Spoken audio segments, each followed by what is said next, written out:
শহীদ আবু সাঈদের স্মৃতি বিজড়িত ঐতিহ্যবাহী রংপুর জেলার আমি এখানে 2 বছর আগে এসেছিলাম। তখন বাংলাদেশের মানুষ স্বাধীনভাবে চলাফেরা করতে পারত না, কথা বলতে পারত না। ভাগ্যের কি নির্মম পরিহাস!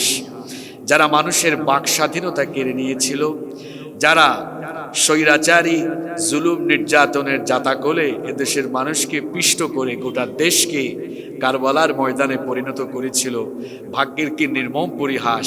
আজ আল্লাহ তাদের স্বাধীনতা কেড়ে নিয়ে তাদেরকে এই মাতৃভূমি থেকে তাদের মামু বাড়িতে বিতাড়িত করার ব্যবস্থা করেছে।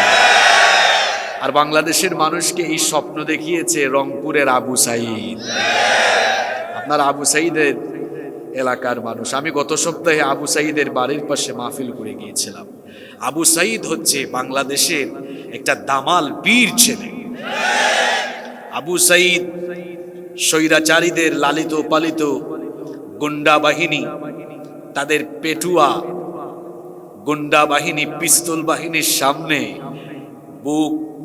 বুকের সিনা টান টান করে দাঁড়িয়ে সে যেভাবে গুলি খেয়ে বাংলাদেশের যুবকদেরকে, বাংলাদেশের ছাত্র জনতা সকলকে নতুন স্বাধীনতার সূর্যোদয়ের স্বপ্ন দেখিয়ে গিয়েছে, এটা বাংলাদেশের ইতিহাসে চিরদিন স্বর্ণাক্ষরে লেখা থাকবে। এদেশে আবু সাঈদের মতো আরো লক্ষ লক্ষ আবু সাঈদ আছে বলেই এই দেশে কোনো ভারতীয় পাঁচাটা গোলাম ভারতীয় এজেন্ডা বাস্তবায়ন করতে পারেনি। এই দেশ অলিয়া উলিয়ার দেশ, এটা মসজিদ মাদ্রাসার দেশ, এই দেশ হলো আলেম ওলামার দেশ। এই দেশে ইসলামের বিরুদ্ধে, আলেম ওলামার বিরুদ্ধে গিয়ে যারাই তার বিপরীত কোনো এজেন্ডা বাস্তবায়ন করতে চাইবে, তাদের পরিণতি তো এইরকমই হওয়ার কথা। কি করে নাই তারা?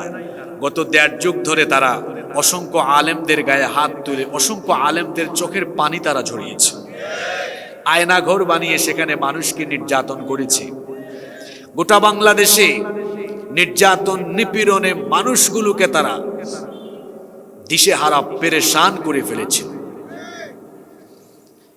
তারা মিথ্যা মামলা দিয়ে মানুষগুলোকে হয়রানি করেছে, মিথ্যা মামলা দিয়ে নিরপরাধ দেশপ্রেমিক মানুষদেরকে অন্যায়ভাবে দুনিয়া থেকে বিদায় করে দেওয়ার ব্যবস্থা করেছে। এই মাঠে এসেছিলেন আল্লামা দেলাওয়ার হোসেন সাঈদী। তাকে যুদ্ধাপরাধ, মানবতা বিরোধী মিথ্যা নাটক মঞ্চস্থ করে নিরপরাধী এই ব্যক্তিকে অন্যায়ভাবে ফাঁসিতে ঝুলিয়ে তারা হত্যা করতে না পেরে জেলখানার ভেতরে রেখেই তারা চিকিৎসার নামে তাকে হত্যা করে ফেলেছে। এই বিচার বাংলাদেশের মানুষ একদিন করবেই করবে। এই জবাব বাংলাদেশের মানুষের কাছে একদিন দিতে হবে। আল্লাহ এই পরিস্থিতি থেকে আমাদেরকে নাজাত দিয়েছেন। আজকে মাস্টার মাইন্ড খোঁজা হচ্ছে। বড় অবাক হই আমরা। এই যে স্বৈরাচারদের সামনে ছাত্র জনতাকে আল্লাহ আবাবিল হিসাবে পাঠিয়ে দিয়ে গুলির সামনে আল্লাহ ছাত্র জনতার বিজয় দিয়েছেন, এখানে সম্পূর্ণ ক্রেডিট কার্ড। জাতা খায়াও বুঝি আপনার হুশ এখনো ফিরল না। এখন মাস্টার মাইন্ড আর কে আন্দোলনের ক্রেডিট নিবে, এটা নিয়ে কামরা কামড়ি শুরু হয়েছে। এই সব তামাশা বন্ধ করুন, আল্লাহর শুকরিয়া আদায় করুন। আমি 2 বছর আগে এখানে সূরা নাসর থেকে তাফসীর করে গিয়েছিলাম। সেখানে আমি বলে গিয়েছিলাম, দেখি আপনাদের ব্রেইন একটু ঝালাই করে নেই। সেখানে বলেছিলাম বিজয় পেলে, আসলে দেখেন কি কারবারটা হইল। আমি 2 বছর আগে বিজয় পেলে কি করতে হবে সে আলোচনা করে গেলাম, আর এবার বিজয়ের পরে আসলাম। তো সেই সূরায় আলোচনা করে গিয়েছিলাম, বিজয় পাওয়ার পরে মুসলমানরা প্রথমে লাফালাফি করবে না আল্লাহর শুকরিয়া করবে। মনে নাই আপনাদের? 1 নাম্বার শিক্ষা কি ছিল?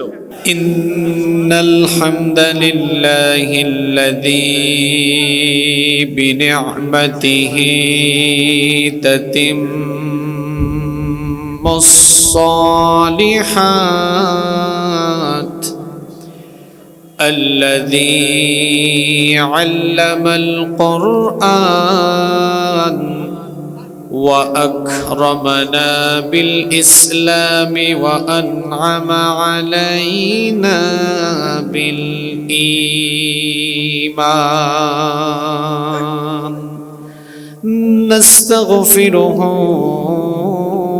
ونتوب ربي زدني علما رب اشرح لي صدري ويسر لي أمري واحلل عقدة من لساني يفقه قولي سبحانك لا علم لنا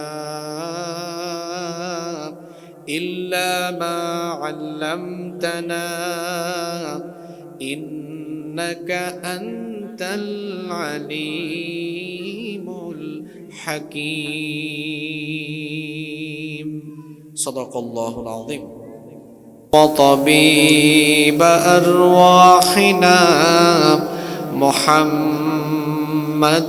عبد الله ورسوله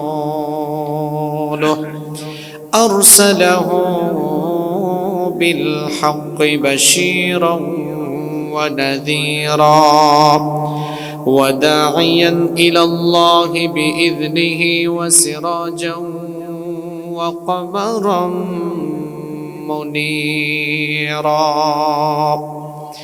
أما بعد فقد قال الله تعالى في كلامه المجيد وفي فرقانه الحميد أعوذ بالله من الشيطان الرجيم بسم الله الرحمن الرحيم إن الله وملائكته يصلون على النبي يا أيها الذين آمنوا صلوا عليه وسلموا تسليما কেউ চুপ থাকবেন না, সবাই আমার সঙ্গে পড়েন আল্লাহুম্মা সাল্লি আলা মুহাম্মাদ ওয়া আলা আলি মুহাম্মাদ কামা সাল্লাইতা আলা ইব্রাহিম ওয়া আলা আলি ইব্রাহিম